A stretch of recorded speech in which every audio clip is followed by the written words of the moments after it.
y mucho más que se abren paso en esta nueva realidad.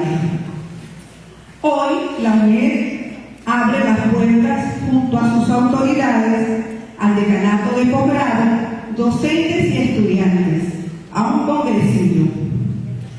Evento que es solo el inicio académico de investigaciones y saberes, siendo posible en recintos como este, donde un equipo humano valioso se presenta para hablar de temas que mueven fronteras. No queda más que darles la bienvenida al Congresillo Familia y Frontera, el cual es el inicio del primer Congreso Internacional desde la Academia, donde abordaremos temas de actualidad, familias en fronteras, retos y obstáculos de las familias, desintegración y mucho más, que exponen situaciones actuales. Los padres han migrado a otros países dejando a sus hijos con los abuelos, siendo estos personas en su mayoría de tercera edad, que no están en condiciones de criar y cuidar, asumiendo roles que los hijos les han dejado y que son difíciles para ellos cumplirlas. Por favor, nos ponemos todos de pie para entonar el himno nacional.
Seguidamente vamos a escuchar las palabras del decano de nuestra gran casa de la Universidad Nacional Abierta, el profesor Miguel García Porras.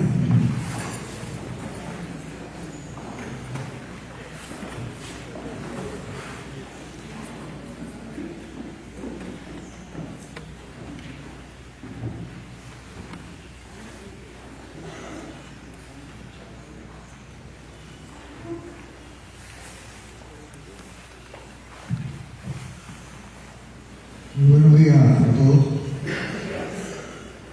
Es un motivo de alegría que hoy la especialización en la orientación familiar muestre un producto de todas sus actividades. Realmente, pues, para el decanato de posgrado, para la universidad, es una alegría grande porque estamos en presencia de un evento muy importante, de la cual la mayoría de los venezolanos de alguna manera nos ha tocado lo que es la separación de un miembro de la familia por migración.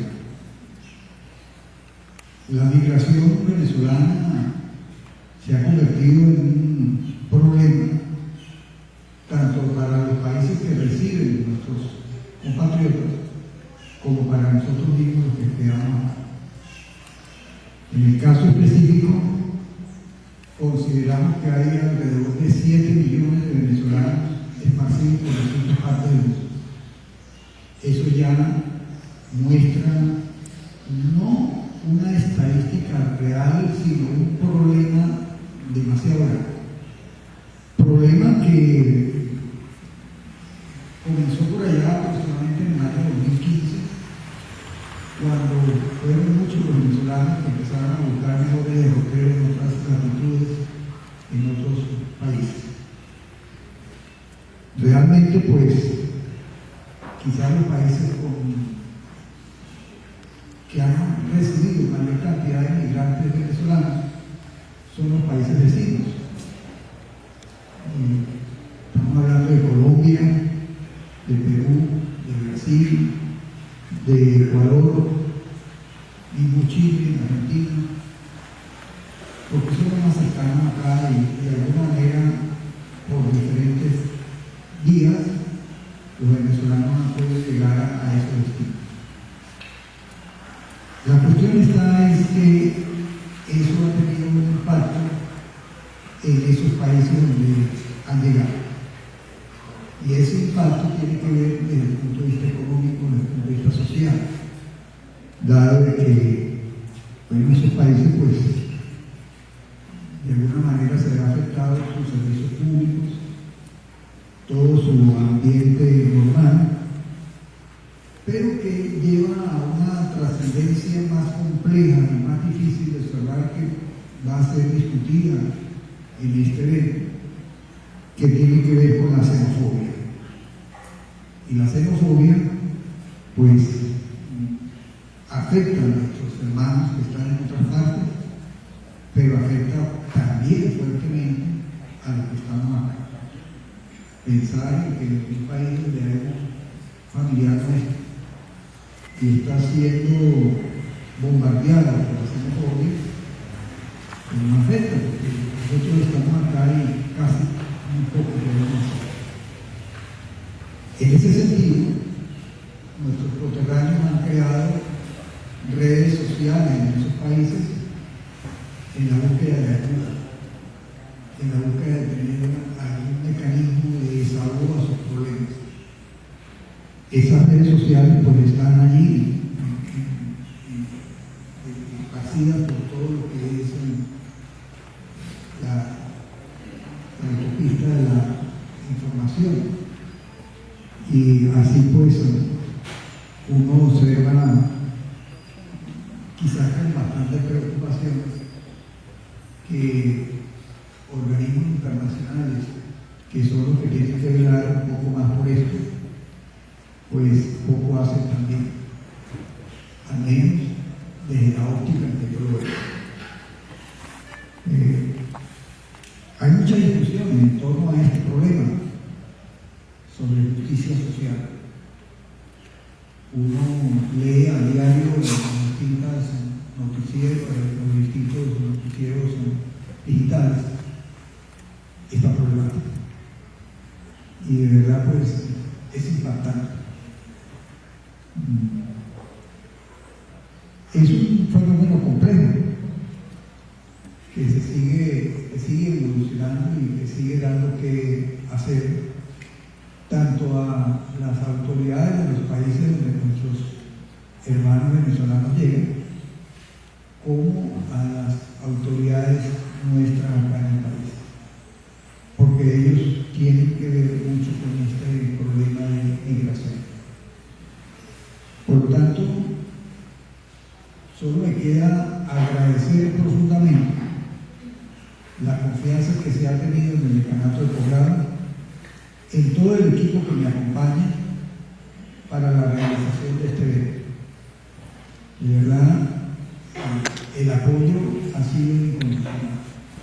Nosotros, desde la dirección del decanato, los que estamos allí dirigiendo actualmente como autoridades, pues apoyamos este tipo de actividad.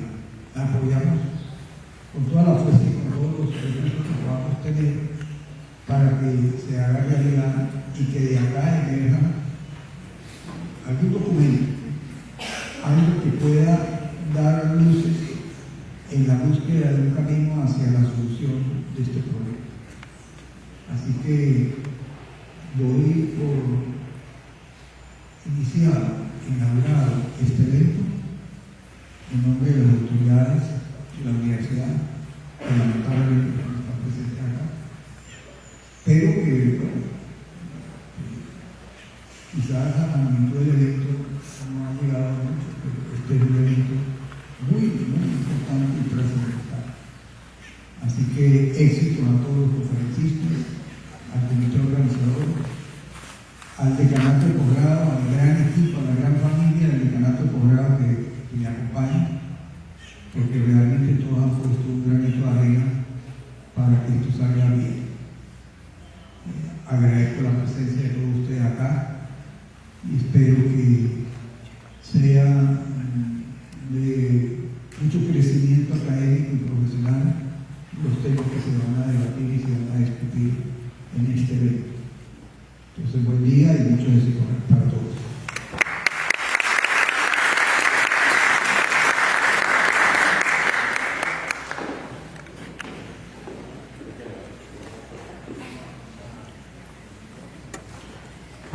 Muchas gracias, profesor. A continuación, una nota musical.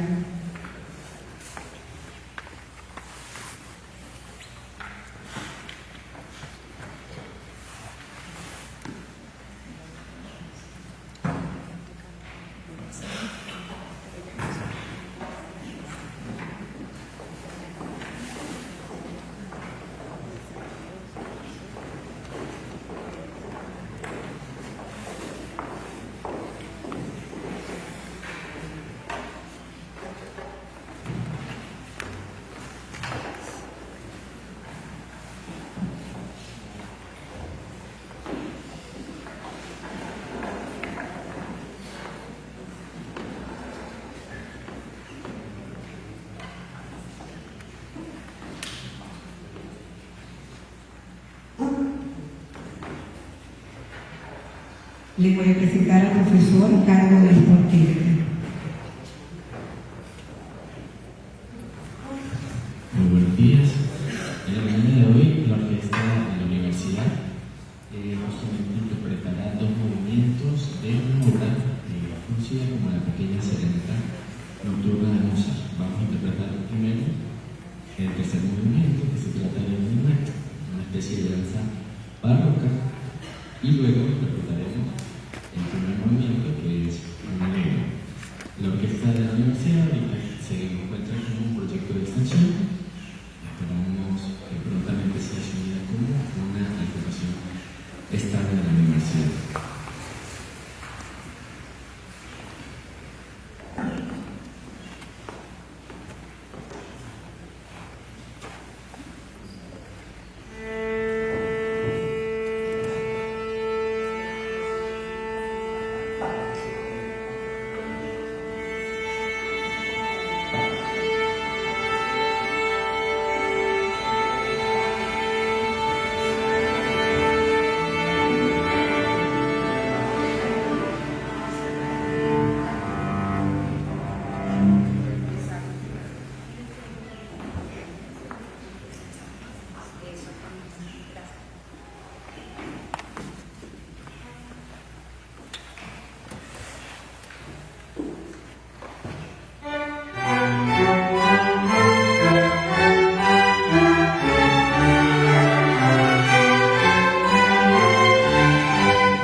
Ahora damos la bienvenida a la especialista Elsa María Vázquez Andrade, licenciada en Educación, Mención Informática y Matemática, egresada de la Universidad Católica del Táchira con distinción honorífica cum laude, diplomada en Psicología y Dinámica de Grupo, especialista en Orientación Familiar, diplomado en Derechos Humanos de Niños, Niñas y Adolescentes, docente en Educación Media y experiencia gerencial en la banca privada. Es consejera de protección de niños, niñas y adolescentes del municipio San Cristóbal. Actualmente se desempeña como docente de la especialización en orientación familiar en la Universidad Nacional Experimental del Táchira. La recibimos con la conferencia Migración y Reconfiguración de la Familia Venezolana.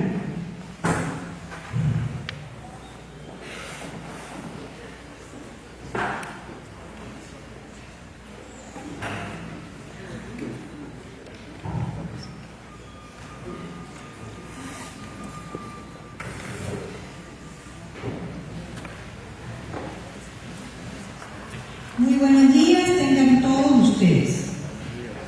Un sueño y un pasaporte. Como las aves buscamos el norte cuando el invierno se acerca y el frío comienza a apretar. Y este es un invierno largo, van varios lustros de tragos amargos.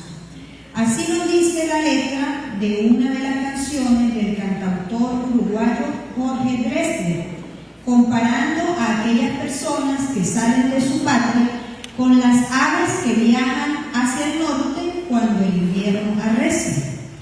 Y nos habla también de tener que afrontar una larga y triste espera, como la que muchos de nosotros hemos tenido que enfrentar al tener a nuestros familiares, a nuestros seres queridos, más allá de las fronteras.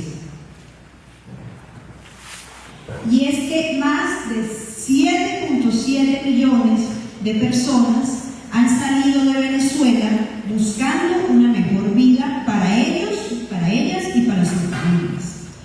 La gran mayoría de esas personas, alrededor de 6.5 millones, han sido acogidas por países de América Latina y del Caribe.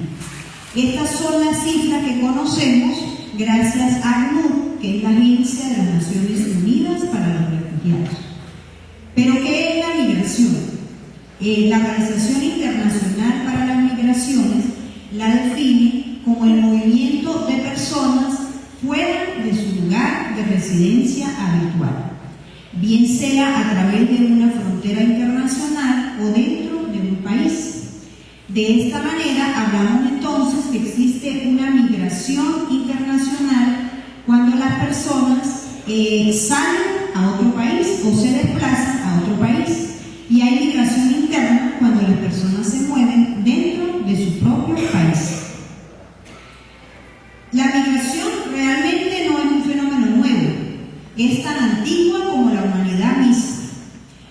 A lo largo de la historia, las personas han migrado de sus países de origen buscando una mejor vida, huyendo de conflictos, huyendo de situaciones de inseguridad o simplemente buscando mejores oportunidades. Todo proceso migratorio causa un gran impacto en la sociedad, tanto en la sociedad del país de destino o los países de destino, como en el país de origen, y afecta principalmente a las familias. Las familias se ven obligadas a reconfigurar sus vínculos más allá de las fronteras. Se ven obligadas a superar la idea de que ya no comparten el mismo espacio físico, a superar todo lo que significa esa distancia y también a hacer arreglos y reconfiguraciones dentro de ese grupo familiar. Con respecto a la familia, Virginia Satir, esa extraordinaria trabajadora social y terapeuta familiar, nos dice que la familia es ese lugar en el que conseguimos amor, apoyo y comprensión, aun cuando todo lo demás falla, que es ese lugar al cual podemos acudir para refrescarnos, para renovar energías, de tal manera que podamos enfrentar con mayor eficacia al mundo exterior. Sin embargo, para millones de familias en Venezuela, esa descripción de la familia como un refugio ideal, como un manantial de agua fresca en medio de la adversidad, ha cambiado radicalmente desde hace algunos años, cuando nuestras familias comenzaron a sufrir precisamente los efectos de la migración. Precisamente el objetivo principal de esta conferencia del día de hoy es visibilizar aspectos relacionados con la migración y la familia, como cuáles son las consecuencias que ocasiona la migración en nuestras familias y cuáles son los cambios a nivel de la estructura familiar que se han originado a raíz del proceso migratorio, de tal manera que todos ustedes, como asistentes a este evento, puedan conocer y reflexionar acerca de estos temas. La familia es una institución dinámica. ¿Qué significa eso? Que la familia cambia en la medida que cambie la sociedad dentro de la cual está incluida. En la sociedad a nivel del mundo y en la sociedad venezolana aún existe el modelo de familia nuclear conformada por padre, madre e hijos, pero este no es el único modelo que existe y actualmente los hijos son creados en diferentes tipos de familia. Tenemos las familias monoparentales, donde uno de los progenitores está ausente, bien sea por muerte, por abandono o por divorcio.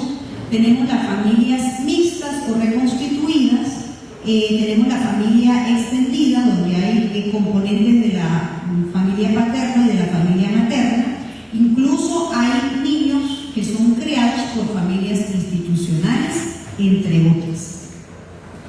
Es más, en el caso de Venezuela, hay dos investigadores muy conocidos, que son Alejandro Olmedo y José Luis Betancourt, que se dedicaron a investigar específicamente a la familia venezolana en las zonas populares y concluyeron que esta familia no corresponde a la estructura de familia nuclear, sino que en esta zona prevalece una estructura completamente atípica, donde los lazos que unen a la pareja realmente son débiles y después de la procreación la pareja se disuelve. En muchos casos el padre se desentiende casi completamente de la crianza de los hijos, que pasa a ser una responsabilidad casi exclusiva de la madre, quien a su vez se transforma en el eje de la vida familiar.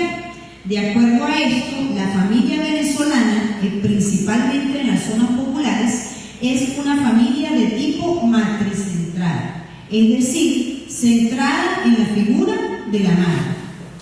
Este proceso migratorio que ha afectado a Venezuela desde hace algunos años nos ha alejado aún más de esa concepción clásica de la familia y del hogar. Seguimos unidos con aquellos que partieron a través del parentesco. Seguimos unidos y vamos a seguir estando, pero ya no compartimos una residencia en común, sino que formamos parte de una unidad familiar diferente que se extiende más allá de las fronteras. Tenemos entonces que a raíz del proceso migratorio se configura lo que se llama una familia transnacional. Otros términos que utilizamos para designar a la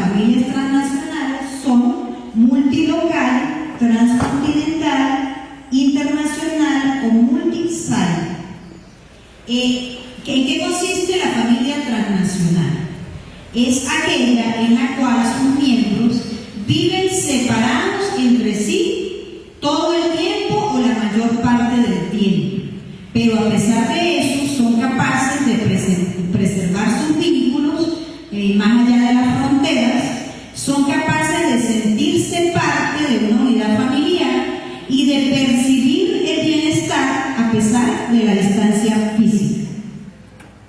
Existen varios tipos de familias o de hogares transnacionales.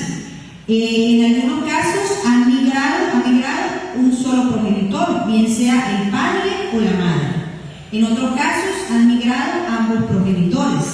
También se da el caso de un adulto, de un hijo adulto, que fue el que decidió salir del país. O una mujer soltera que emigró, pero que permanece en Venezuela una serie de personas que dependen de ella de alguna manera. En el caso de la familia transnacional, este tipo de familia se ve obligada a reconstruir, en primer lugar, la concepción que tenía hasta ese momento de lo que era una familia, y se ve obligada también a reconstruir sus vínculos emocionales y sus vínculos económicos. Las personas, en el caso, por ejemplo, cuando migran los padres y los hijos quedan en Venezuela a cargo de otras personas, se forma aquí, en nuestro país, en el país de origen del inmigrante, lo que se llama una red de apoyo, conformada por los abuelos, los tíos, los hermanos, que pasan a ocupar el lugar del que migró y asumen gran parte de las responsabilidades que antes tenían los padres, sobre todo en lo que corresponde a la crianza de los hijos.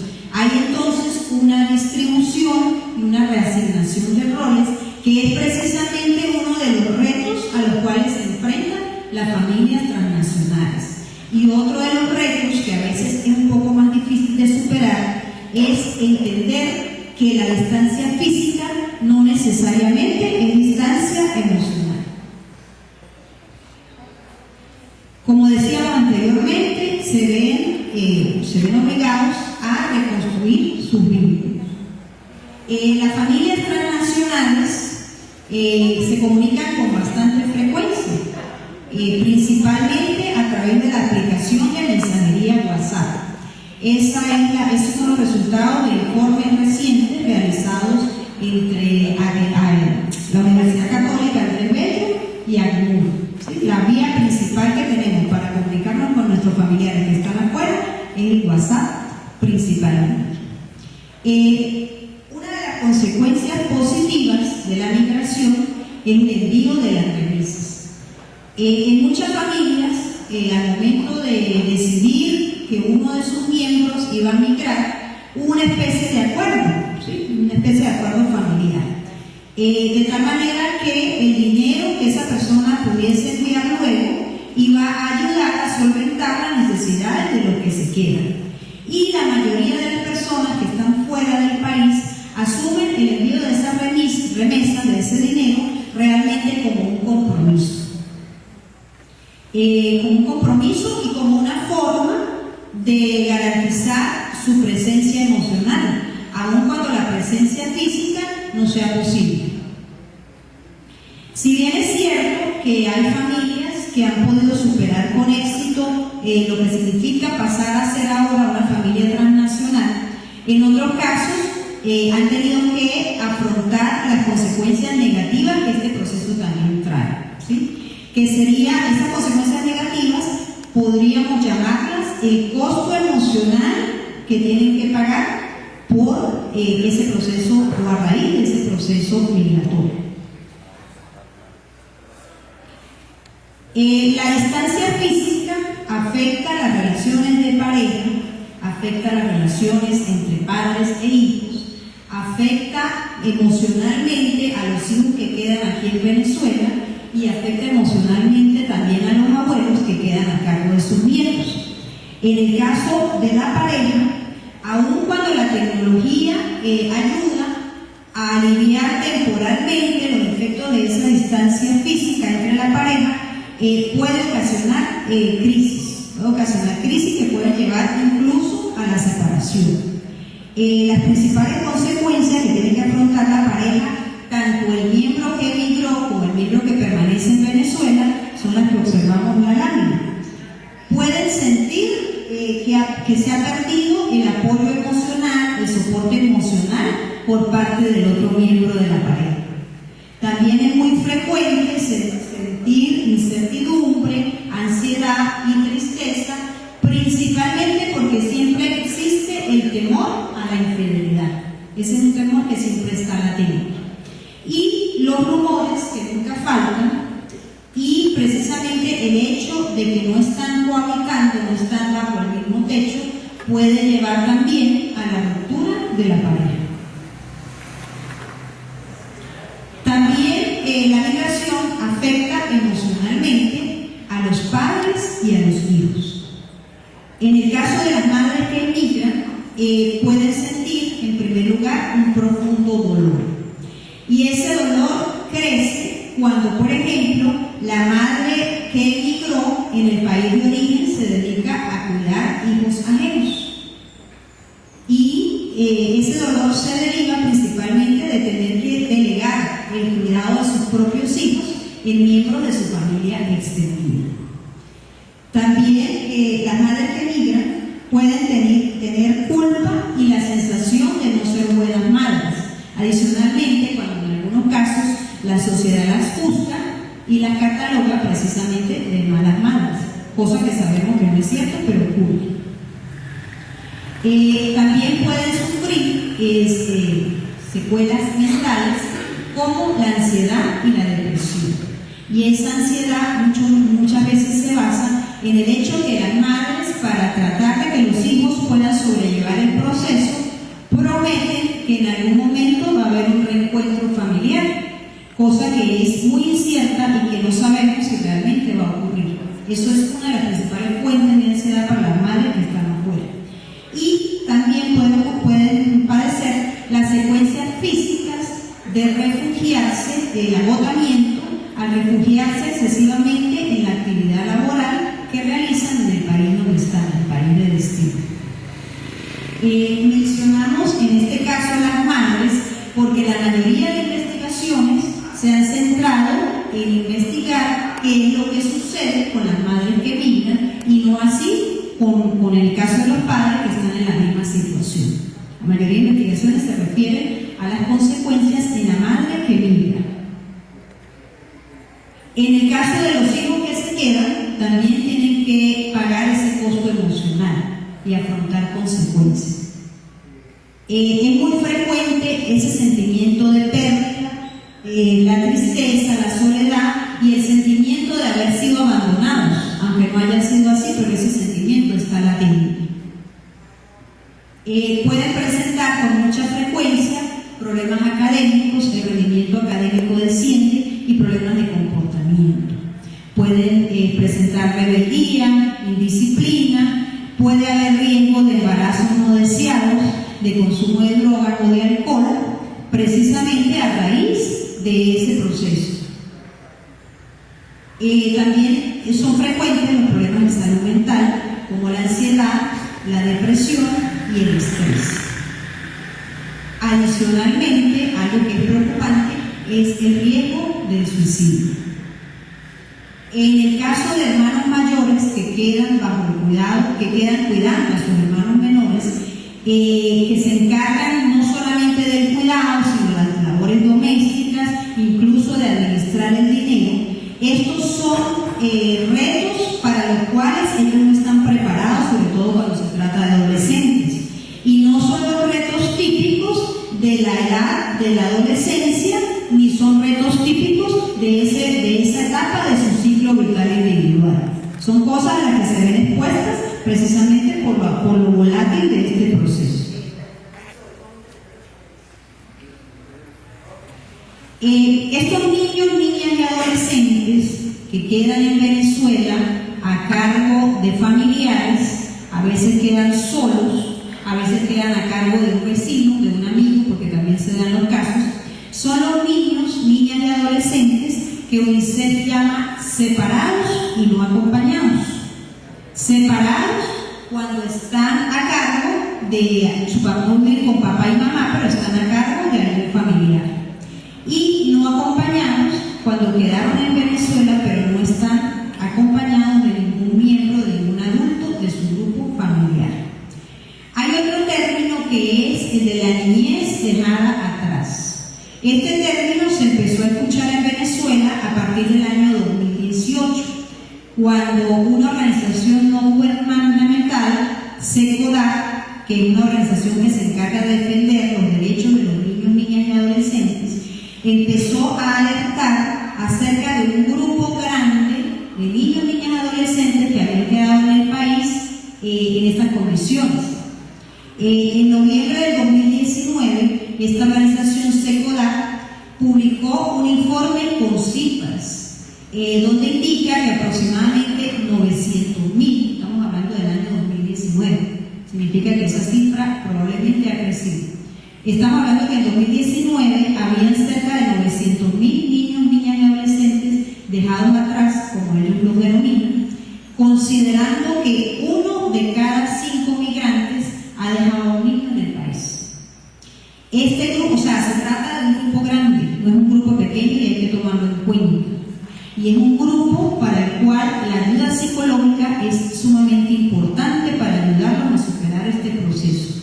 No solamente a los niños, niñas y adolescentes, sino a los abuelos o a otros familiares que le dieron acogida en sus hogares. Es sumamente importante el apoyo durante todo el proceso.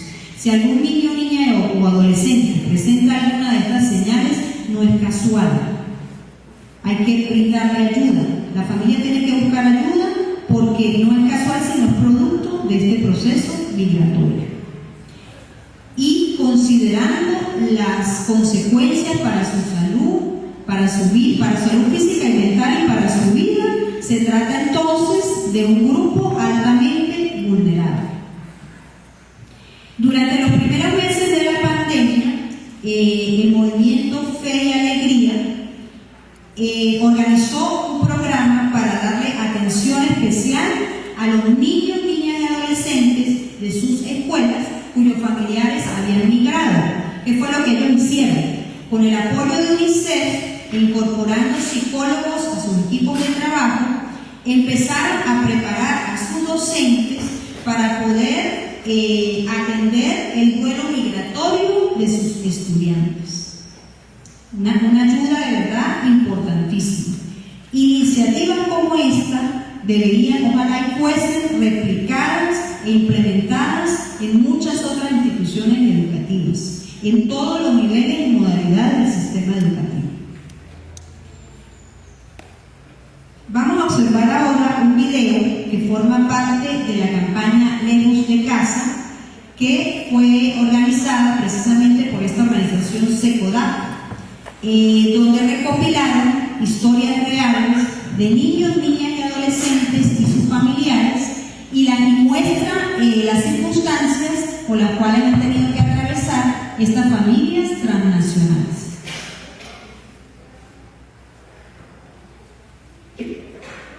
Bueno, que trabajábamos las dos, éramos las caras de su colegio, de todo, fuimos papá y mamá. Entonces resulta que a raíz de la situación país, ella se ve la obligación de irse. Y entonces me viene esa responsabilidad.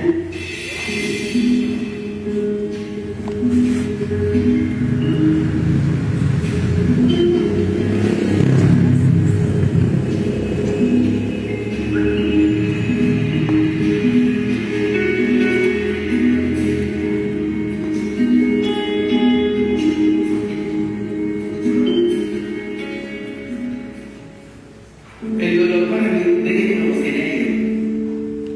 fue muy grande, porque esto me dolió muchísimo, demasiado. Uno sabe cómo es familia, ¿verdad? Pero uno no cuenta con todos los de la familia como uno cuenta con su mamá. Teníamos una vida, como se dice, chévere. Pasamos nuestros buenos espacios, salíamos a la calle, paseábamos, comer y todo. Cambió cuando ella decidió irse del país, porque ya tenía que estar pendiente de él, tuve que dejar el trabajo para dedicarle su tiempo.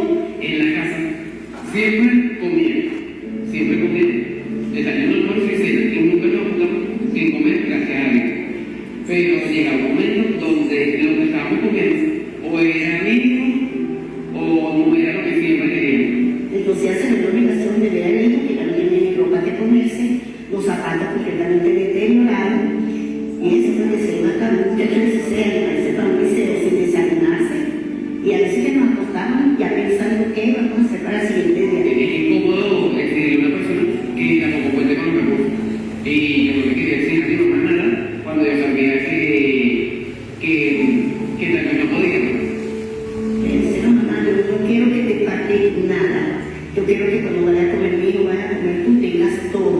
Esa que mi mamá ha hecho fuera del país, se ha visto, pues, mandar dinero para la alimentación de la casa y para lo que necesita personalmente. Pero eso no es nada. Una cosa es que uno tenga que comprar algo, pero la presencia se falta mucho.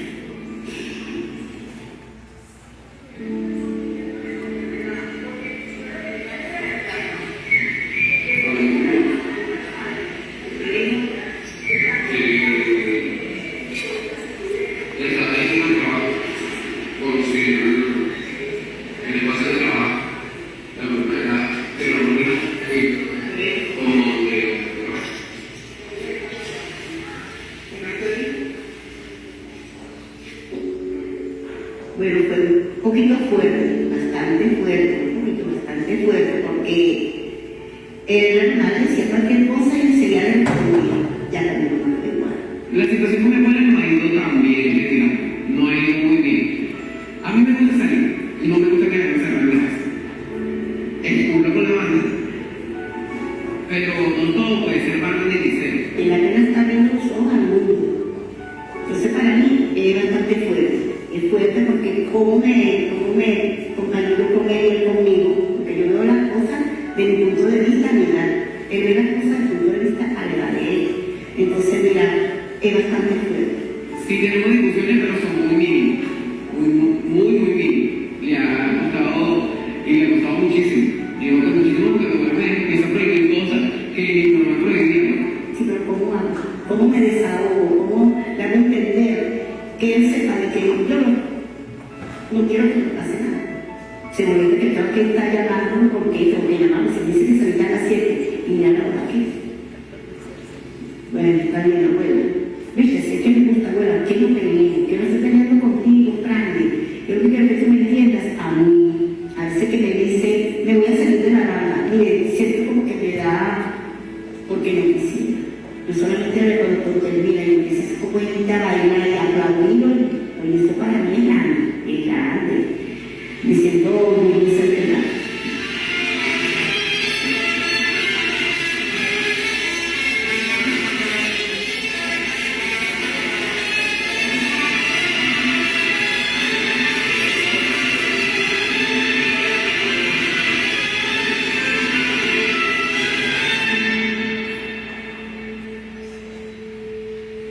Me hace falta a mi hija, como a él le hace falta a su mamá. Y a veces que se pone muy triste y llora, que le hace falta a su mamá. Siempre estoy triste. Siempre estoy triste. Son pequeños momentos donde abunda mi alegría, donde abunda mi felicidad. Él quiere como, a veces que estoy acostada y él se me acuesta al lado y se abraza mejor.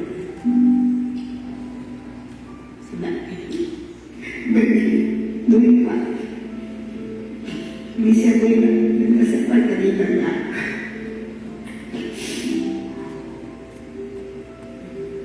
Y fue lo que... Hola, mamá. Bendición. ¿Qué te hace? Bien. ¿Ah? ¿Te llamas?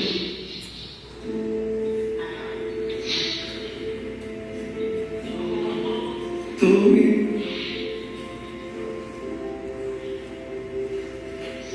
Sí. Hijo, te amo, te extraño. Pronto estaremos juntos para seguir apoyándote en tus actividades con la banda, aplaudiéndote en tus metas turno de oro y triunfo. Te ha tocado aprender a caminar solo. A ti, madre, te quiero decir gracias por tu apoyo. Le doy gracias a Dios por ser tu hija. Y quiero que entiendan y sepan que esta lucha es por todo. Y bueno, que después de la tempestad llega la calma y todo su debido tiempo. Lo quiero, lo amo, lo extraño. Muchos besos.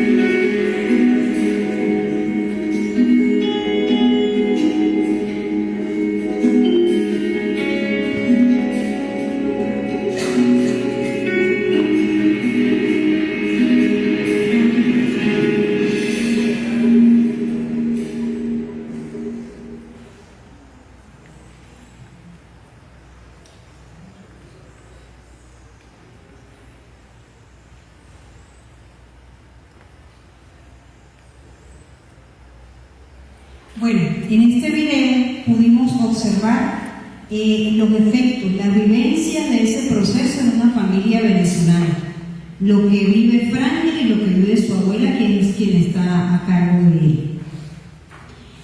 Los abuelos que quedan a cargo de esos nietos, o los familiares que quedan a cargo de los hijos, sufren también los efectos de este proceso, ¿sí? Les corresponde asumir una responsabilidad para la cual muchas veces no están preparados o no tienen la energía que quizás tenían en sus mejores años. Y esto resulta especialmente difícil cuando las remesas no alcanzan para cubrir todas las necesidades. Lo veíamos en el video, la diferencia entre el pensar, el sentir y el actuar de los padres con respecto a los hijos es lo que se llama la brecha generacional. Siempre existe una diferencia entre padres e hijos. Ahora imagínense la diferencia entre esa forma de pensar, sentir y actuar que hay entre la generación de los abuelos y la generación de los nietos. Esa brecha es aún más grande y puede dar origen a lo que se llama el conflicto intergeneracional. Entonces no es fácil para los que se quedan y tienen que pasar por todas estas experiencias.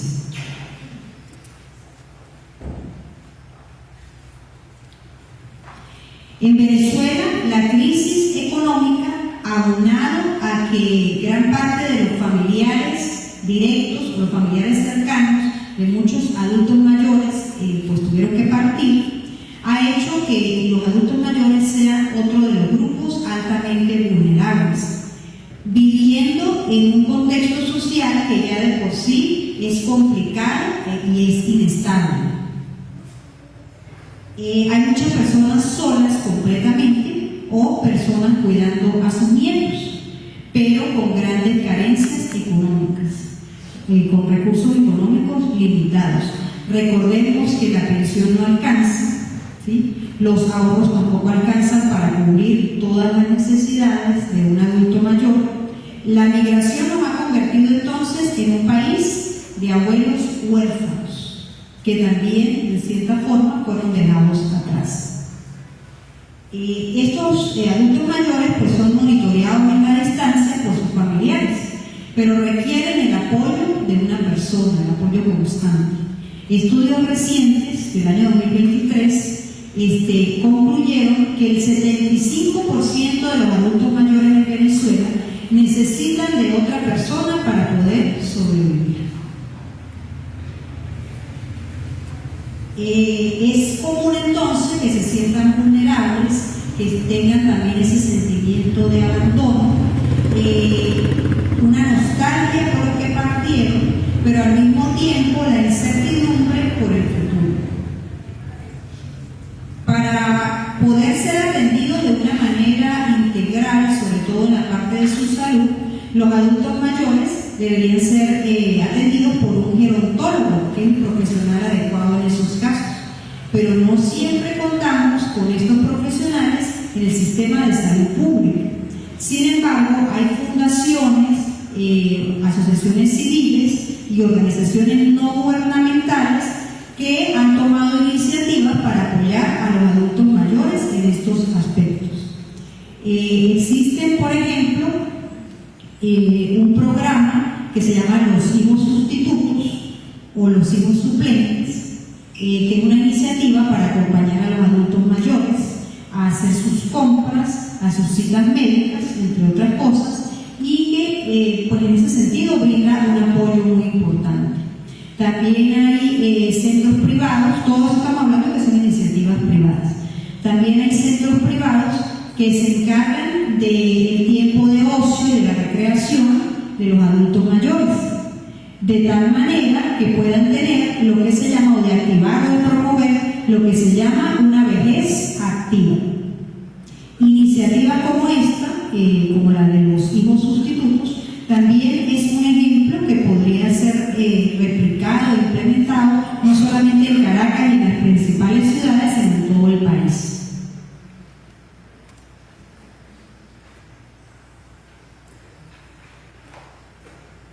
Gran parte de la información que tenemos actualizada acerca de las familias transnacionales, de lo que significa la familia y la migración, lo obtenemos a través de la revisión bibliográfica de muchas investigaciones internacionales y de unas cuantas investigaciones e informes realizados por organizaciones no gubernamentales y por universidades venezolanas, pero tampoco son muchos. Aún nos queda mucho camino por recorrer en este aspecto. Es necesario analizar cuáles son realmente las vulnerabilidades nuevas que pueden surgir, tanto en el caso de los niños, niñas y adolescentes, como en el caso de los adultos mayores, que son realmente los grupos más vulnerables en medio de todo este proceso migratorio. Necesitamos proponer soluciones, proponer cambios, proponer ideas. Otro de los objetivos de esta conferencia es precisamente motivar a los estudiantes, tanto de pregrado como de posgrado, de las diferentes casas de estudios, para que incursionen en la investigación de estos temas. Como les digo, todavía hay mucho por investigar, todavía hay mucho camino por recorrer, sobre todo investigaciones de la migración a nivel local y a nivel nacional. Esperamos que de verdad se motiven para que empiecen a investigar el tema de la migración venezolana, pero desde la mirada de aquellos que quedamos atrás, desde la mirada de aquellos que quedamos aquí. Muchas gracias.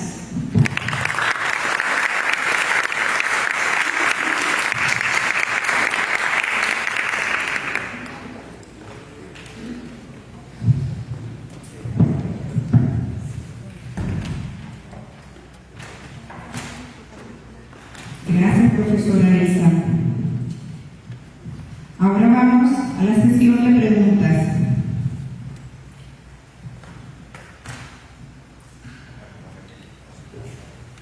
¿Cómo manejar el desapego? Es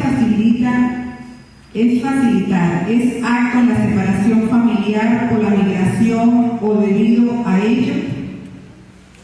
Profesora, ¿cómo manejar el desapego? Es la primera pregunta.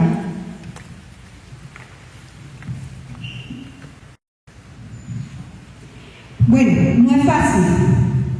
Y voy a hablar desde mi propia experiencia, que no lo dije.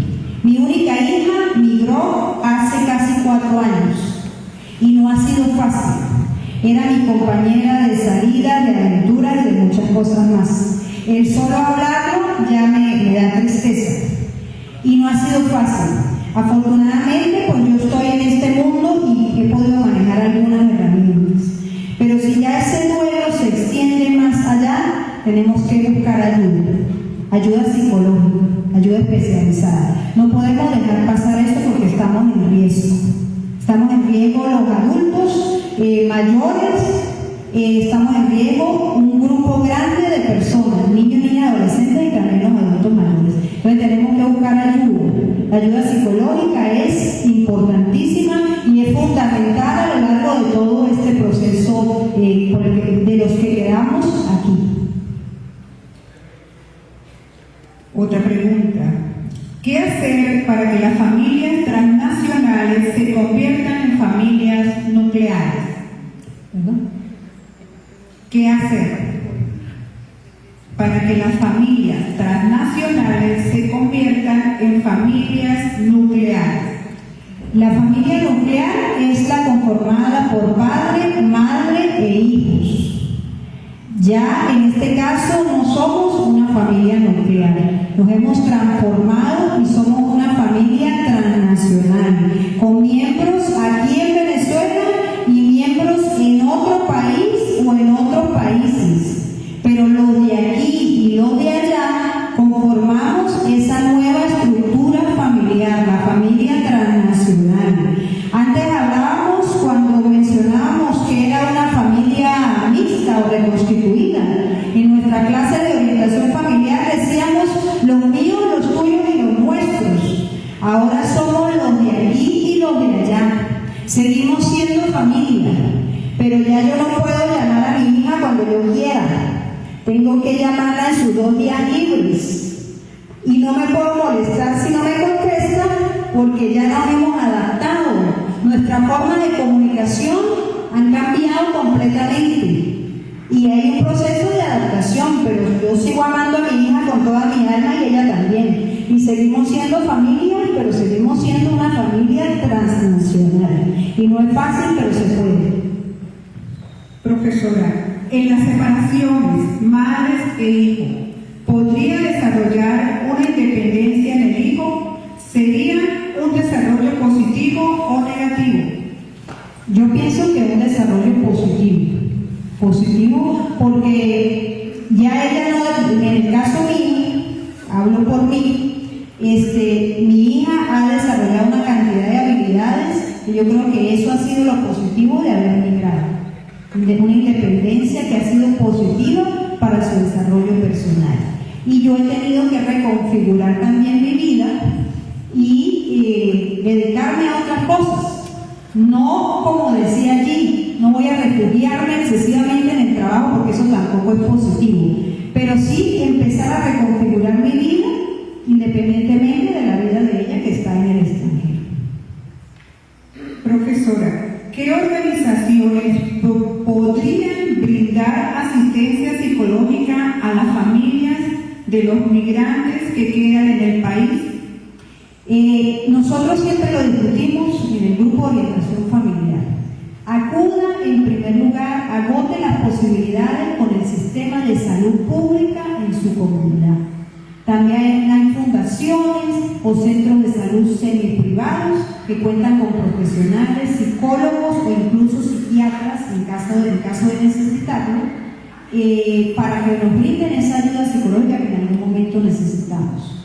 Y las ONG, las organizaciones humanitarias y otro tipo de organizaciones que siempre me consta que están todo el tiempo brindando charlas y brindando apoyo psicológico, charlas interesantísimas que tienen que ver con el duelo migratorio y brindando ese apoyo psicosocial que las familias y las comunidades necesitan para afrontar todo lo que significa este proceso. Profesora, hijos de padres nacionalizados venezolanos, ¿qué ventajas y desventajas hoy con respecto a este conglomerado de familia y en qué renglón entran con respecto a la migración? Hijos de padres nacionalizados venezolanos, ¿qué ventajas y desventajas hay con respecto a este conglomerado de familia y en qué renglón entran con respecto a la migración?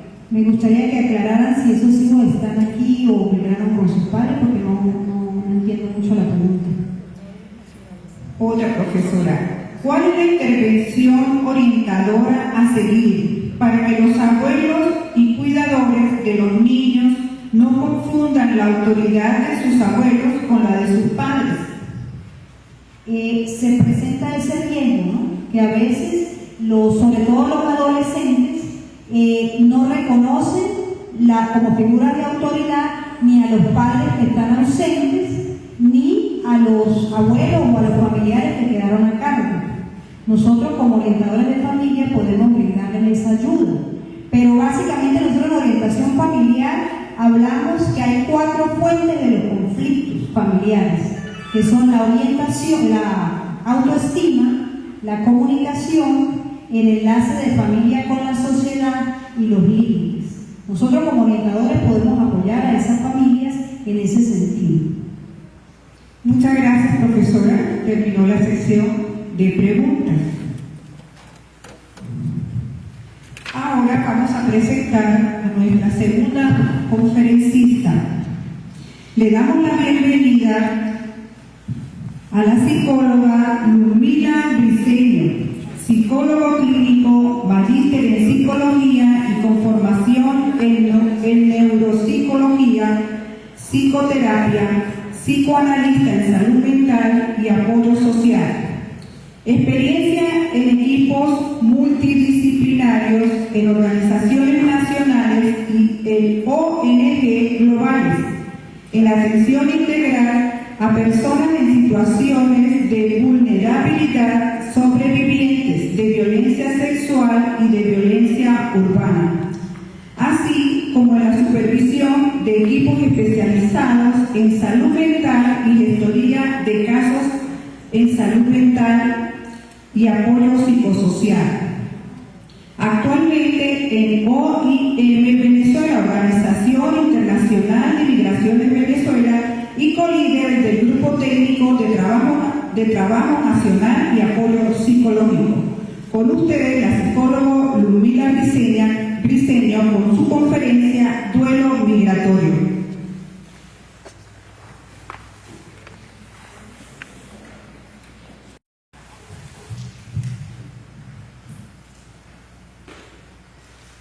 Buenos días a todas y a todos. Gracias por la invitación a este espacio. La temática de esta ponencia es un poco enfocada en esta visión más integral de lo que es el proceso de movilidad, ¿no? Y todo lo que puede implicar. El duelo migratorio es parte de algunos de los elementos que pueden presentarse en este tipo de situaciones, pero me gustaría hablar un poco más general sobre todas esas consecuencias y cambios y transformaciones que puede implicar un proceso de movilidad. Entonces, para esto voy a hablarles sobre esos efectos o ese impacto que puede tener la movilidad humana, tanto en las personas como en las familias. Lo siguiente, por favor. Bueno, antes quería hablarles de la organización que estoy representando. Esta es la Organización Internacional para las Migraciones. Desde 1951 forma parte del sistema de Naciones Unidas y tiene como premisa de que la migración que es regular, segura y ordenada puede traer beneficios para las personas, para las sociedades y los estados.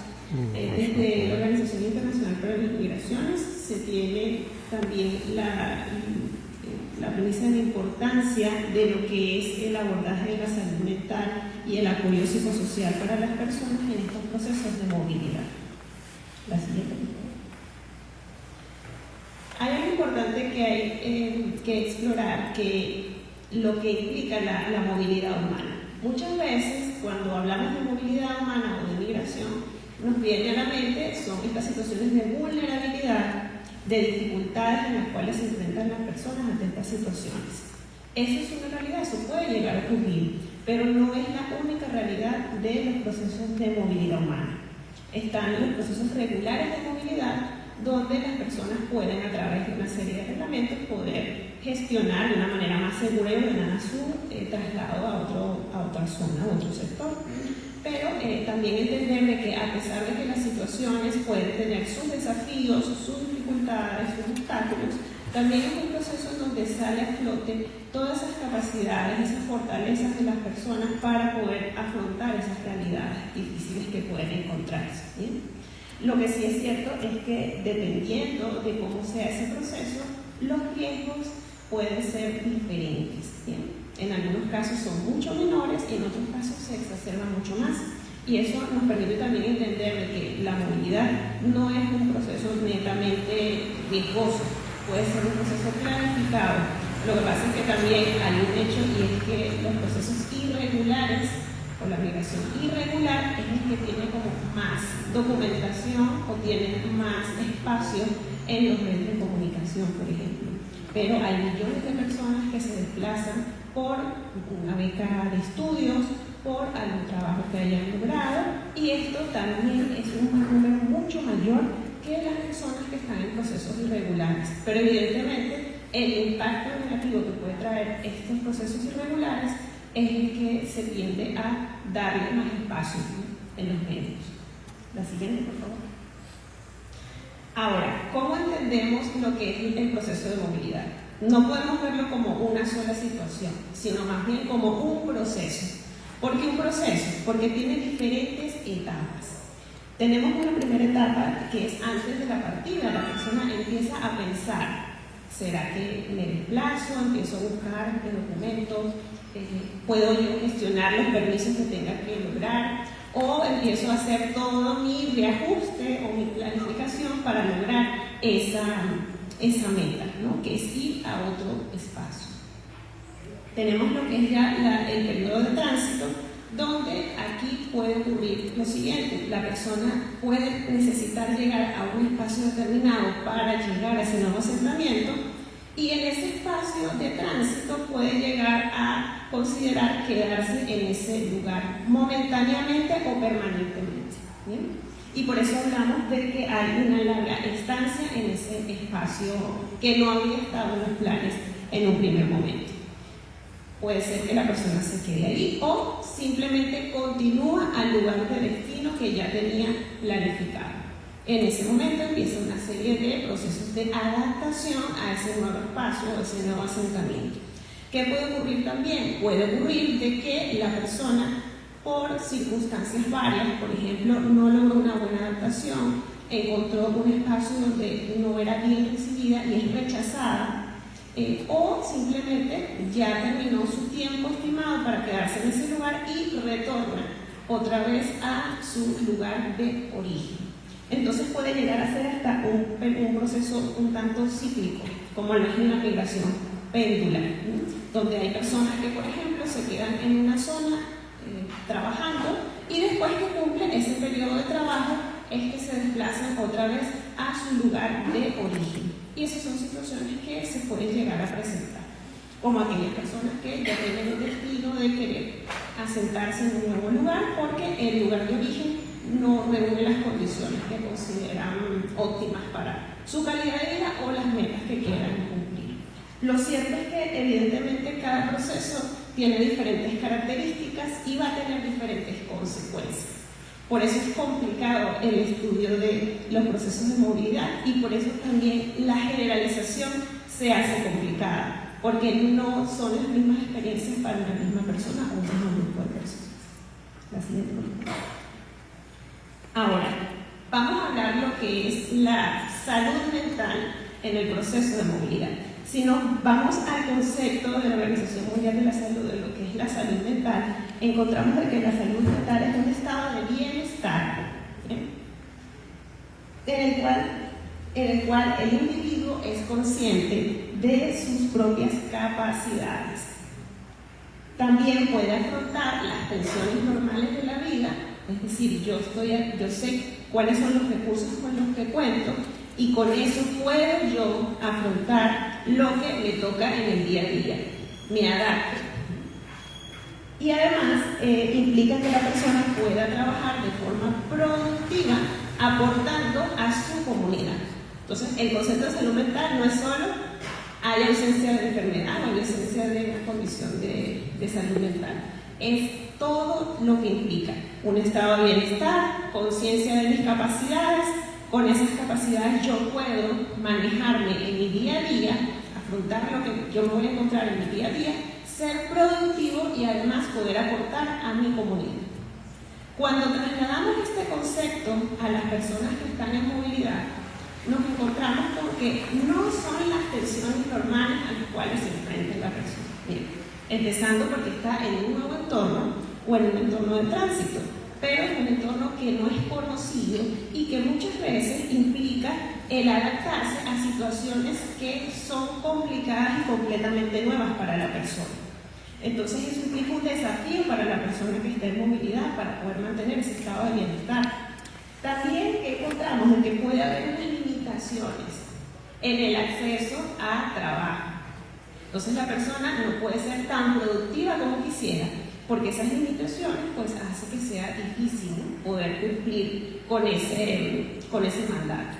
Y por otro lado, cuando hablamos de contribuir a la comunidad, ahora no es una sola comunidad a la que estoy contribuyendo. Contribuyo al espacio donde estoy ahora sentado, pero también contribuyo a esa comunidad lejana, ¿bien?, a ese espacio de origen del cual yo salgo para ir a otro espacio nuevo. Y yo ya no estoy pensando en la comunidad donde estoy, sino en la que dejé. Y a veces eso puede traer un poquito de conflicto, porque en ese proceso de adaptación se empiezan a asumir responsabilidades y costumbres y creencias de ese nuevo espacio que a veces entran como en conflicto con esas costumbres o creencias del espacio de origen. Entonces se hace complejo, ¿no? Esto puede generar un poco de estrés para la persona mientras empieza ese proceso de reacomodación de esas cogniciones, creencias, pensamientos que tiene al respecto y sobre todo la vinculación emocional a esos pensamientos y creencias que pueda tener la persona.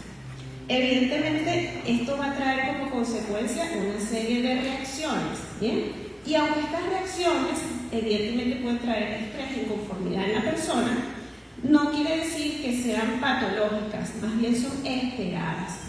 Y esto es importante también entenderlo porque muchas veces se tiene una visión de se hace el diagnóstico y con el diagnóstico entonces se etiqueta a la persona, ¿bien? El diagnóstico evidentemente es una muy buena herramienta que ayuda a poder brindarle a la persona el tratamiento y la orientación que requiere. Pero no, la persona no es solo el diagnóstico, es ir un poco más allá. Y un poco lo que también se promueve es el entender de que patologizar estas reacciones que son normales puede traer más bien un estigma en la persona que las padece, ¿no? Y puede sentirse también un poco como cohibida o tener esa dificultad para poder sentirse o encontrarse en su identidad en ese nuevo proceso. La siguiente, por favor.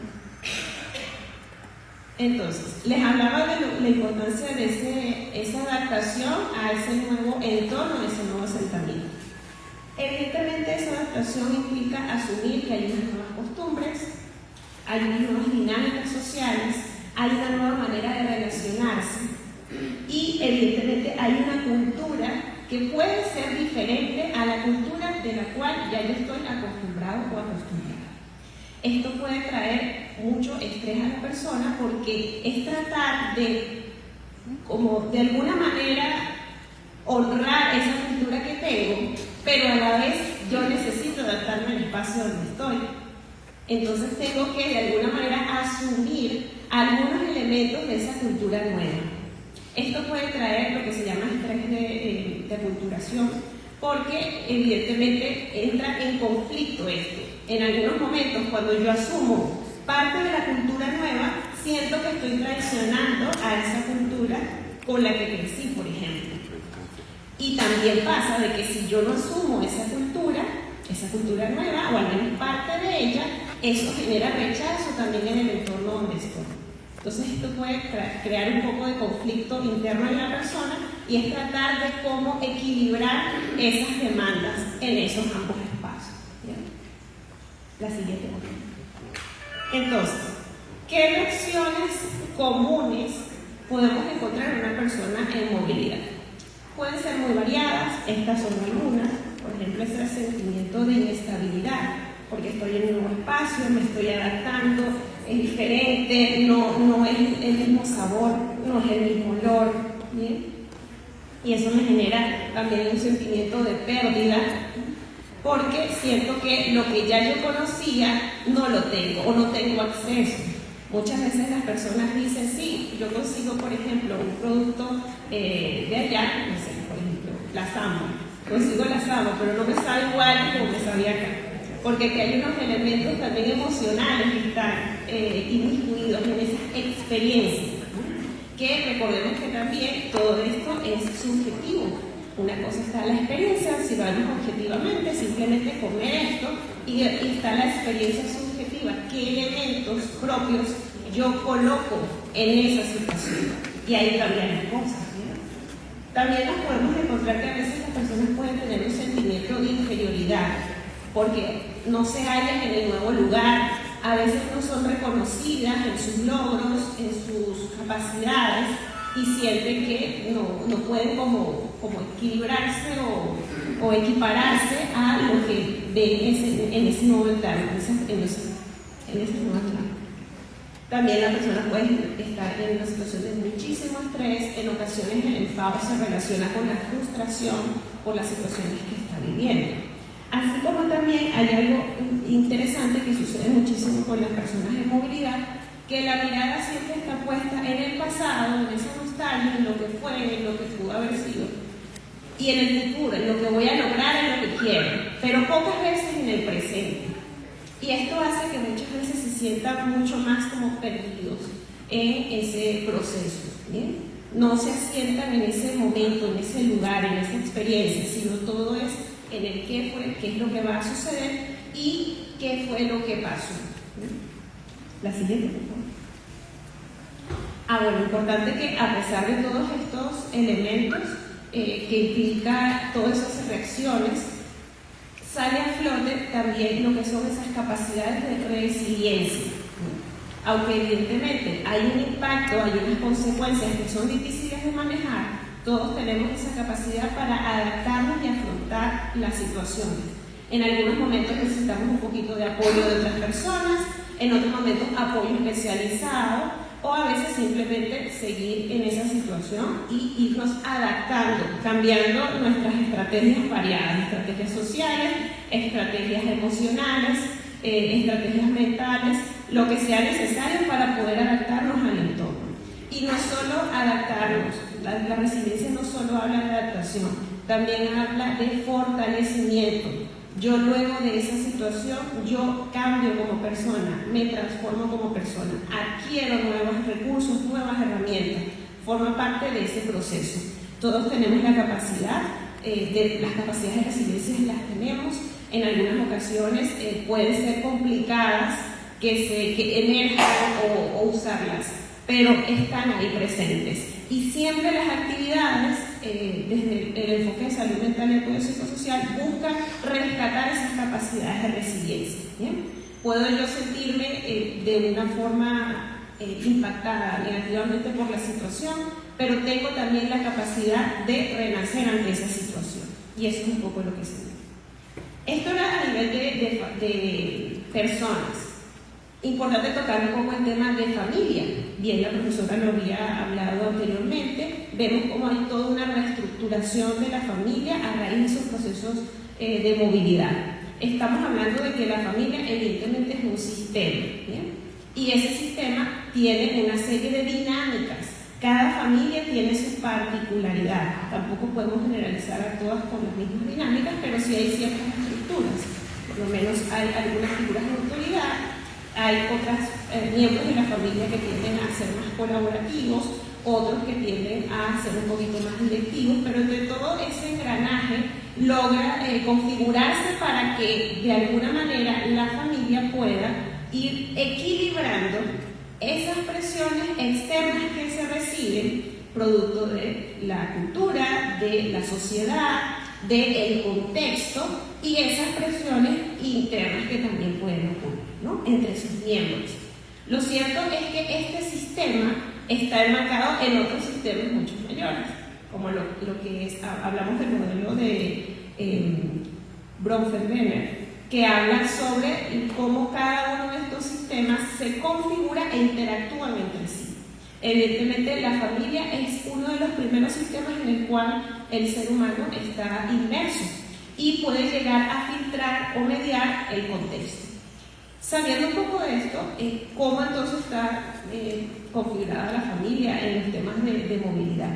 La familia, especialmente en estudios en países donde el tema de movilidad internacional es bastante más frecuente y ya tiene historia y diferentes estudios al respecto, se ha visto de que empieza a ser el proceso de movilidad una opción para mediar o lidiar con aquellas presiones externas que se están viviendo presiones de diferente tipo, sociales, económicas, de crecimiento, de poder de alguna manera superar algunos desafíos sociales que se puedan presentar, y sí, termina siendo una posibilidad que implica una oportunidad o una mejora. Es importante también entender de que la familia va a poder también ser una figura de apoyo, no solo para la persona que está en movilidad, sino también para esa persona que llega a un nuevo espacio. Muchas veces en historias que se consiguen de personas en movilidad que llegan y se sientan en un espacio particular, comentan cómo, por ejemplo, una familia le dio la oportunidad de trabajar cuando llegó de manera irregular, sin ningún tipo de una fuente de trabajo fija. Entonces, esa familia como que la arropó y le ayuda. Después ellos dicen, son historias a veces muy bonitas, porque cómo esa familia ayuda a que poquito a poco se vaya incorporando a ese nuevo espacio social, ¿no? Entonces esta familia me dio trabajo, me dieron también un espacio donde pude quedarme, me ayudaron a otro negocio para poder tener un poco más de ingresos, me dijeron cómo yo me puedo mover, cómo pido una cita médica, qué puedo hacer ante una situación con mis documentos, ¿sí? Entonces termina siendo también un elemento protector para la persona en movilidad. Y también, evidentemente, la familia que queda también es un elemento que protege esa salud mental de la persona en movilidad. La siguiente, por favor. ¿Qué impacto tenemos o se ha encontrado con las familias que justamente quedan primero, ¿no? Una de las cosas es que los cambios que se llegan a presentar tienen que ver un poco también, no solo con lo físico, sino también con lo mental, ¿bien? Cómo yo ahora visualizo esa figura que antes la tenía acá a mi lado y cómo ahora la miro, cómo la ubico también. Eso empieza a cambiar en esa dinámica y en esa configuración mental. Por otro lado, también, dependiendo de esa implicación afectiva que yo tenga con esa figura, el impacto puede ser mayor o menor. Es diferente cuando es un familiar que tal vez no estaba tan integrado a ese espacio, sino que más bien era un poco más aislado. La ausencia se siente, pero se maneja diferente, tanto para la familia como para la misma persona en movilidad. Contrario a una persona que estaba ahí constantemente, que formaba parte de esa dinámica, que era la que promovía esas reuniones familiares, la que promovía esos espacios de encuentro, se siente mucho más la ausencia y el impacto puede ser mucho mayor. ¿Qué consecuencias podemos ver? Una de las cosas es ese sentimiento de ambivalencia. ¿Qué quiere decir? Yo añoro a esa persona que ya no está. Extraño a esa madre, a ese padre, a esa tía, a ese hermano, a esa prima. La extraño. Pero también tengo esos sentimientos de esperanza de que está en una situación que va a permitirle poder avanzar y progresar, que nos está apoyando también, que en algún momento nos reencontraremos. Entonces todos esos elementos se mezclan como para poder tener un poco más de fuerza y continuar en ese proceso de adaptación. También encontramos que, por ejemplo, en el caso de los niños y niñas, pueden llegar a sentir un sentimiento de abandono por la ausencia física. ¿Bien? En el caso de los adolescentes, tiende a no tanto sentirse esa sensación de abandono por la ausencia física, sino por la falta de comunicación y de apoyo que puedan recibir en el espacio donde están quedando, por ejemplo. ¿Bien? Y por otro lado, las estructuras de apoyo y todos los roles de la familia evidentemente van a cambiar. Entonces, como vieron en la anterior presentación, la experiencia de esta abuela, como antes ella tenía una dinámica particular y como ahora es diferente. Ahora ella es la que es la figura de mayor autoridad en la casa, contrario a la mamá, que era la figura en ese momento de mayor autoridad. No quiere decir que la madre ya no es una figura de autoridad, pero en la presencia de esta nueva reconfiguración, los roles van a cambiar en ese sentido. Los hermanos mayores, por ejemplo, pueden llegar a hacerse cargo de los hermanos menores o asumir, a veces en el caso de los varones, un papel del hombre de la casa. ¿Bien? son cosas que a veces pueden llegar a presentarse en esa nueva reconfiguración y en ese intercambio ahora de responsabilidades que puede tener cada uno de ellos. Y el tema de la incertidumbre es bastante frecuente que puede ocurrir. ¿En qué sentido? Que yo no sé cuándo vuelve esa persona. ¿Bien? A veces puede decir, vuelvo en un año, el próximo, y pasó ese año y esa persona no se presentó. Eso puede llegar a pasar. Lidiar con esa incertidumbre puede ser complejo. Por otro lado, algo muy interesante que ocurre es esa preocupación moral y responsabilidad colectiva, que muchas veces las familias le dicen, pórtate bien allá, para que te traten bien, para que te adaptes, para que te quieran, ponen alto el nombre de tu país, son cosas que a veces pueden llegar a decir. Y es interesante, porque es también ver cómo las familias siguen esa labor de transmisión de valores, ¿no? Y de pautas de comportamiento. La siguiente, por favor. Ahora, sabiendo todo este cambio que va a implicar en la familia, sabemos que están estos procesos de resiliencia, y es cuando viene este término que es las familias transnacionales, ese proceso de transformación de esa nueva estructura familiar. Ya no es una familia que está en el mismo espacio, sino que es una familia extendida hasta las fronteras, ¿sí? Y aquí es donde están los desafíos de la familia, de cómo puedo yo mantener ese vínculo a pesar de las distancias. Empezamos entonces en un proceso de crear estrategias para de alguna manera contrarrestar la ausencia. Hace algunos años la manera era cartas. Yo le mandaba cartas a mi familiar y en algún momento les llegaba, esa persona le leía la carta y entonces yo recibía esa carta. La espera era un poco más larga. Ahorita tenemos también la tecnología que nos ayuda a distanciar un poco ese tiempo de respuesta. Bien, pero son maneras de contrarrestar esto. Lo vimos también en el proceso de la pandemia, como la tecnología tuvo que como evolucionar para facilitar de alguna manera esa cercanía que no podía ser física, pero por lo menos podía ser emocional, ¿bien? Podía ser afectiva. También encontramos que la familia tiene que de alguna manera mantener ese vínculo a través de esas estrategias para poder mantenerlo y asegurar el cuidado. No solo el cuidado, porque eso también es interesante, que no es solo el cuidado de la familia en el lugar de origen, en el cual muchas veces la persona que está afuera busca de alguna manera promover ese cuidado. Puede ser a través de remesas, puede ser a través de esas llamadas constantes para chequear cómo está la familia emocionalmente, socialmente, sino también el cuidado que tiene esa familia con la persona que está afuera, cómo la llama, cómo la contacta, le pregunta cómo estás, la escucha, no la juzga, está ahí, la acompaña. Todo eso se configura para que la familia se pueda mantener a pesar de la distancia física. Y por otro lado, en el tema de la tecnología, nos ayuda un poco a fortalecer esos lazos, tanto económicos como afectivos.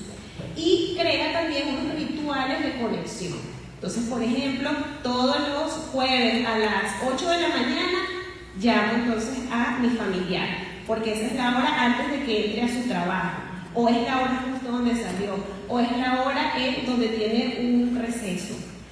O establezco también, nos reunimos en familia y hacemos entonces una videollamada en conjunto. Entonces no solo estamos hablando de los que estamos en la casa donde vivía esa persona, sino que también está el tío, la abuela que está en otro estado, en el mismo país, y de alguna manera hacemos ese encuentro. O conversamos y vemos una película. Con la tecnología nos ayudaría entonces a hacer eso, o cenar. Entonces estoy cenando y la otra persona también está comiendo, pero tenemos un teléfono de por medio que por lo menos nos ayuda a acortar un poquito esa distancia física. Se crean una infinidad de estrategias para poder mantener ese vínculo. Y es complicado, es difícil. Aún así hay sentimientos de por medio, pero de alguna manera emergen siempre esas capacidades de resiliencia para poder superar esos desafíos, ese dolor que puede estar ahí presente. La reconstrucción y la redefinición es lo que evidentemente va a caracterizar a estas familias y, les repito, no es solo un tema de la familia, es la misma persona. Todos llegan a transformarse en ese proceso adaptativo. Por eso es también complicado el hacer estudios al respecto, porque se tiende muchas veces con los estudios a generalizar, pero sabemos que en las ciencias sociales esto es mucho más complejo de hacer. Entonces, más bien es como una invitación a tener esa visión mucho más integral de lo que implica estos procesos, de cómo puedo acercarme a abordarlo y sobre todo rescatar esos procesos de resiliencia, esas capacidades, esas destrezas que están ahí, que emergen, siempre emergen de alguna manera. Forma parte del proceso humano el hacer estos cambios, estos ajustes. En algunas situaciones se ven como más empujados, que sean más frecuentes que en otras, pero evidentemente la capacidad de fortaleza de las personas siempre va a surgir en esas situaciones tan difíciles. ¿Bien? Entonces, bueno, quedamos entonces hasta acá. Muchísimas gracias por el espacio.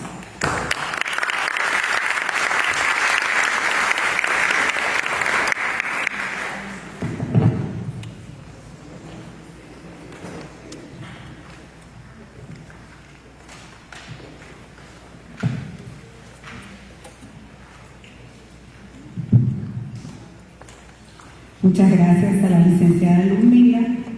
Ahora vamos con la sesión de preguntas.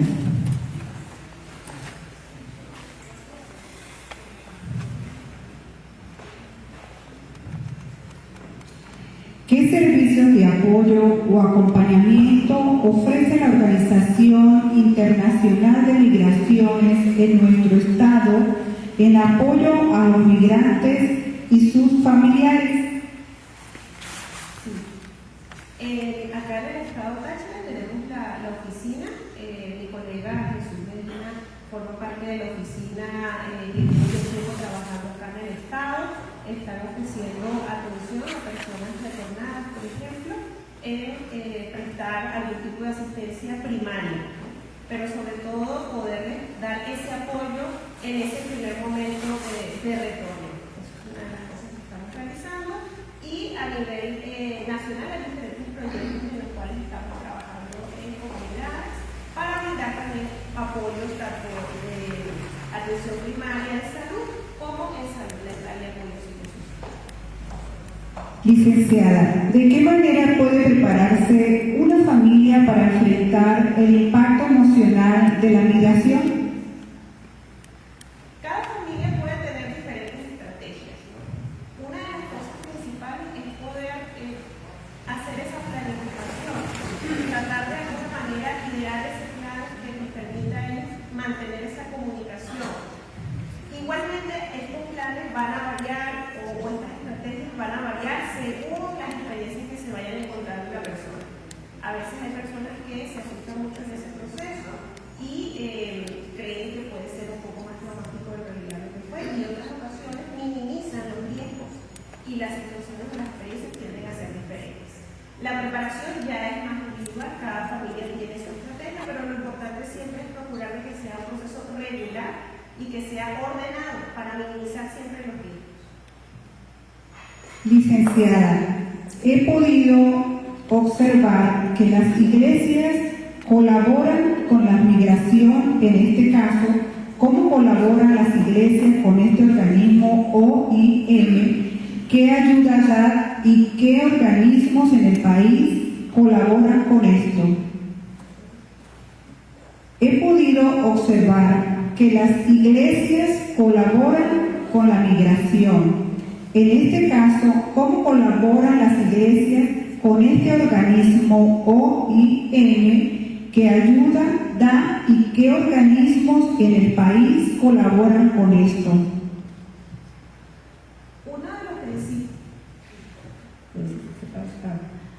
Uno de los principios en la atención es siempre rescatar los recursos locales que ya están.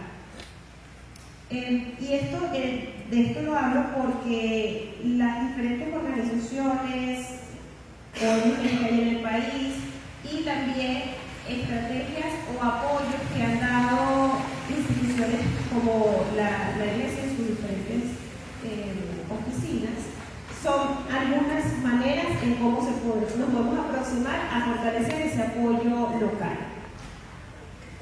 No puedo hablar específicamente de qué, porque todo proyecto implica cambios, implica diferentes personas que actúan en un momento determinado por la capacidad de respuesta que pueden tener en base al proyecto, pero siempre se busca ese fortalecimiento de lazos con instituciones y organizaciones locales para el trabajo. Y siempre tiene que estar enfocada en poder de alguna manera minimizar los riesgos que puedan tener las personas y brindar ese apoyo primario, pero siempre también de la mano con el sistema local de asistencia, el sistema público de salud o algunos apoyos que estén ya presentes. La idea es un trabajo en conjunto todo el tiempo. Licenciada, si una persona en movilidad no capta el apoyo familiar virtual, lo recibe erróneamente en otras personas o en sí misma. Si una persona en movilidad no capta el apoyo familiar virtual, la recibe erróneamente en otras personas o en sí misma. Eso depende de la persona, porque hay momentos en que la persona va a añorar ese contacto familiar. En otros momentos no se presenta tanto porque tiene ese apoyo local. Y es importante ver que cada experiencia puede ser diferente. No es que una sea buena o mala, simplemente son experiencias. La persona va a afrontar la situación según las capacidades individuales que tenga, van a emerger, pero en ocasiones ese apoyo externo es muy importante. Ese apoyo puede ser desde la familia en la distancia o esa familia que recibe a esa persona en ese lugar de origen. No es que una sea buena o mala, simplemente son maneras en cómo se afronta esa situación. Licenciada, esta pregunta es un poquito larga. Mi hijastra se encuentra en Estados Unidos indocumentada, pero en la etapa terminal de cáncer. Según su informe médico, tiene poco menos de 2 semanas de vida. En ese sentido, desea retornar al país lo antes posible, pero no se ha logrado un salvoconducto para que la dejen mantener en el avión a Bogotá. ¿Cómo se hace en este caso si los trámites legales superan en burocracia la humanidad del caso? Y vale acotar que se han tocado muchas puertas sin respuesta positiva. ¿Migración puede intervenir y ayudar? Importante la pregunta porque muchas veces se concibe que la organización es un agente que se encarga del proceso de migración y eso es potestad de cada uno de los países.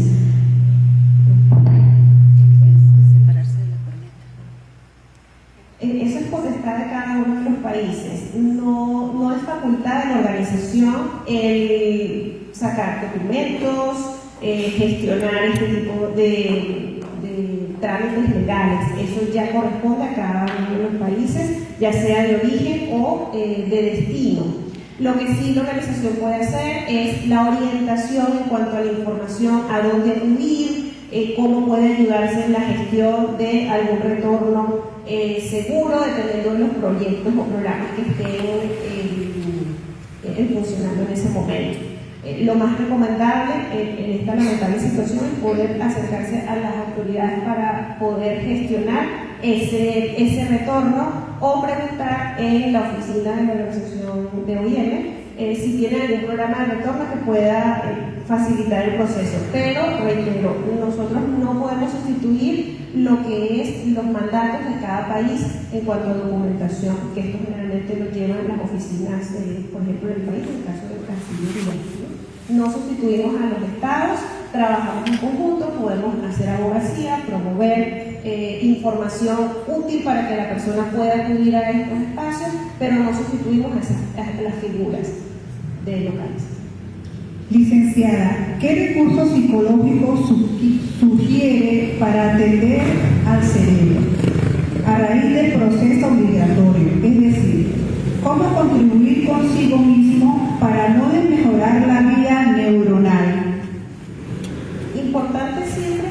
conciencia de la situación. Muchas veces andamos en la vida transitándola, manejando las actividades del día a día y no nos sentamos a pensar un poco cómo yo me siento ante esta situación que estoy viviendo. Eso es uno de los primeros pasos. Tenemos que tener conciencia del proceso que estoy teniendo. Dependiendo de esa evaluación que me hago, cómo realmente me estoy sintiendo ante la situación, hay diferentes estrategias que se pueden implementar. Es importante siempre tratar de tener esos contactos con personas que realmente brinden ese apoyo o ese soporte social, por ejemplo, así como también es importante mantener ese estado de bienestar mínimo como es una alimentación balanceada, todos estos elementos. Pero como les comentaba, el proceso de migración implica lidiar tensiones que no son normales y es más desafiante para la persona en movilidad. Esto no quiere decir que sea imposible mantener su estado de bienestar, pero para que se pueda mantener primero hay que ser consciente de cómo está. Entonces es importante hacer como esa revisión personal, la manera en cómo se puede manifestar ese impacto puede ser de diferentes formas, cada uno tenemos como nuestra manera en particular de ver esos efectos de las situaciones diferentes que vivimos, pero tenemos que tratar de tener conciencia a nivel corporal, a nivel mental, a nivel emocional, para yo entonces tomar acciones que se ajusten a esas necesidades que estoy identificando en ese momento. Muchas gracias, licenciada Ludmila Briceño. Ha concluido la sesión de preguntas. Como punto final, resumen y cierre del congresillo por la especialista en orientación familiar, licenciada y profesora Eileen Flores.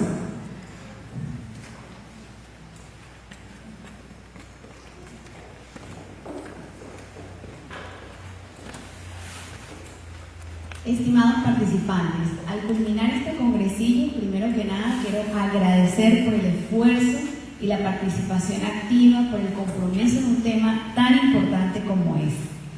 Al escuchar todas estas conferencias y estos debates de preguntas, vemos lo múltiple, ¿verdad?, que es la familia, ¿ok?, en este contexto de frontera y de duelo migratorio. A continuación voy a leer algunas de las conclusiones más resaltantes. Primera, migración y reconfiguración de la familia venezolana. Se ha evidenciado que la migración ha provocado una reconfiguración significativa de la estructura familiar venezolana. Las familias se han visto obligadas a adaptarse a nuevas dinámicas y roles, lo que ha generado tanto retos como oportunidades para fortalecer los vínculos familiares a distancia. 2. Duelo migratorio. El proceso de migración ha sido identificado como un duelo migratorio donde los individuos y las familias experimentan pérdidas múltiples, como la separación de los seres queridos, la identidad cultural y la estabilidad económica. Se destacó además la importancia de brindar el apoyo psicológico y social tanto a los migrantes como a las personas que quedan en el país, para así ayudarlos a sobrellevar este duelo. Tercero, el impacto en los niños y en los jóvenes. Los menores de edad han sido particularmente afectados por la migración, enfrentando desafíos en su desarrollo emocional y también educativo. Se subraya la necesidad de implementar programas de apoyo específicos para esta población vulnerable. Cuarto, las redes de apoyo. La creación y fortalecimiento de redes de apoyo comunitario como una estrategia clave para mitigar los efectos negativos de la migración. Estas redes brindarán un espacio seguro para compartir experiencias y así ofrecer ayuda mutua. Finalmente, las políticas públicas. Se ve la necesidad de que los gobiernos desarrollen e implementen políticas públicas que aborden las necesidades específicas de las familias migrantes, garantizando así sus derechos y facilitando su integración en las comunidades receptoras. Con estas conclusiones cerramos este congresillo con la esperanza de que cada uno de los temas abordados puedan brindar acciones concretas en beneficio de las familias venezolanas en esta situación de frontera y migración. Una vez más, muchísimas gracias a todos por la participación, a la licenciada Elsa Vázquez, a la licenciada Ludmila Briceño, muchísimas gracias por el aporte y reiteramos la invitación a futuros proyectos de nuestro decanato de posgrado. Muchas gracias.